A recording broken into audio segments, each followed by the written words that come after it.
Welcome to the world-famous Melee Island, jewel of the Tri-Island area, and home to some of the filthiest rogues and rascals you'll ever cross paths with. There's plenty to see on these shores, but folks in need of a little refreshment usually head straight for the Scum Bar. You'll never forget your first visit. It's noisy, filthy, and you'll immediately feel like you're in mortal danger. Pretty much everyone you'll rub shoulders with here has flown the Jolly Roger at one time or another, so it's the kind of place any pirate would want to belong. Work your way along from the Scum Bar, and you'll soon find yourself on Melee Island's main street. Alongside some pirates of low moral fibre, you can gaze upon the famous Melee Island Clock Tower. That says 10 o'clock. My watch must be wrong. It's on this street that you'll also find the International House of Mojo, your one-stop shop for mischievous potions and all forms of mojo magic. Some pirates come here seeking visions of the future or elixirs granting them special powers, but sometimes all you need is a rubber chicken.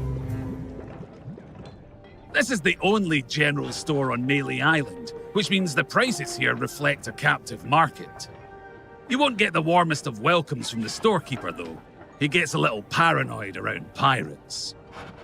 Ah, the Church of Melee Island. This is where the legendary Guybrush Threepwood once came face to face with the dread pirate LeChuck. I'd like to say that not all marriage ceremonies on Melee end up involving monkeys and root beer, but it happens more often than you'd think. Cause too much trouble on your visit, and you might end up here. The Melee Island Prison. Current inmate Otis has spent a lot of time stuck down here, but he asserts he's avoided losing his mind by engaging in frequent conversation with his cellmate, Captain Coco.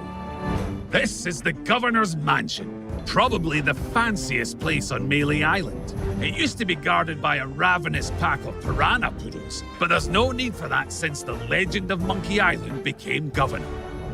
At the peak of Melee Island, overlooking the town, you'll find Lookout Point.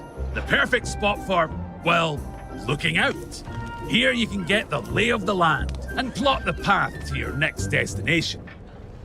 In the Melee Island forest, the dense foliage makes it easy to lose your bearings, and you never know what sort of fearsome foes could be lying in wait. Deploying some cutting wordplay through insult sword fighting is how to handle your disputes on Melee, so you better have some good retorts ready to go, just in case. Through the forest, you'll find the dazzling lights of the fantastic Flying Fettuccine Brothers Circus. I hear the Fettuccines have been working on a new routine, the Melee Island Spectacular. Better make sure you get your tickets booked early. Over at Stan's previously owned vessels, you can have your pick of the finest ships you've ever laid eyes on, as long as they're in stock and docked at Stan's jetty. You might even recognize a couple of the ships featured here.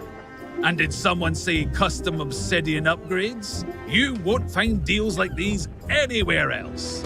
And with that, we've reached the end of our tour. We've just touched the surface of what you'll experience as you explore Melee Island. And there is, of course, even more to see across all three of the tall tales of Sea of Thieves, The Legend of Monkey Island. From perilous ravines, sun-drenched beaches, to dense, waterlogged jungle. But I hope you've enjoyed this brief look at some of the sights you'll see in your adventures.